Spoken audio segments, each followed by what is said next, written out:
Hello everyone, সবাইকে স্বাগত রুমিস kitchen থেকে।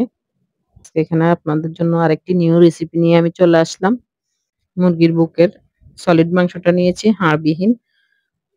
200 গ্রামের মতো মাংস আমি একটু পাতলা পাতলা করে কেটে নিয়েছি। এখন এখানে আমি লবণ, হলুদের গুঁড়ো হাফ চা চামচ, রসুন বাটা, আদা বাটা দিয়ে ভালো করে মাংসগুলোকে মাখিয়ে 1 ঘন্টার জন্য রেস্টে রেখে দিব।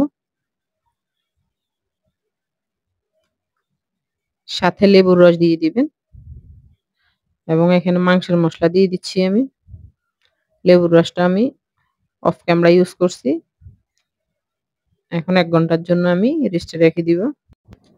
মাংসগুলোকে আমি একটু পাতলা করে কেটেছি, তাহলে আমার ভাজতে একটু সময় কম লাগবে।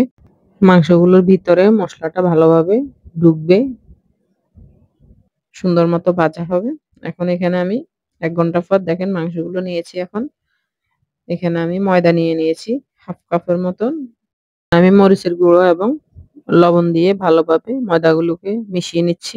যেহেতু আমি আগে কোনো রকম মরিচ দেই নাই, এখন ময়দার মধ্যে আমি মরিচগুলো দিয়ে দিলাম। এখন এখানে আমি একটা ডিম দিয়ে মাংসগুলোকে ভালোভাবে মাখিয়ে নিচ্ছি। অবশ্যই কিন্তু মাংসটা রেস্টে রাখতে হবে, তাহলে এটা মশলাগুলো ভিতরে ঢুকবে এবং ভালোভাবে ভাজা হবে।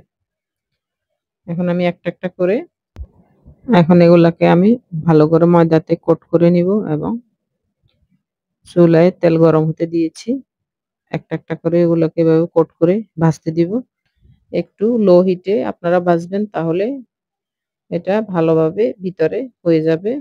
উপরে ক্রাঞ্চি একটা ভাব আসবে এবং ভিতরে মাংসটাও খুব ভালোভাবে সিদ্ধ হয়ে যাবে। এভাবে এখন একটা একটা করে আমি সবগুলো দিয়ে দিব, দিয়ে ভালোভাবে চুলার হিট মিডিয়ামে রেখে ভালোভাবে এগুলো লাল লাল করে ভেজে নিব। আমার সবগুলো কিন্তু ভাজা হয়ে এসেছে।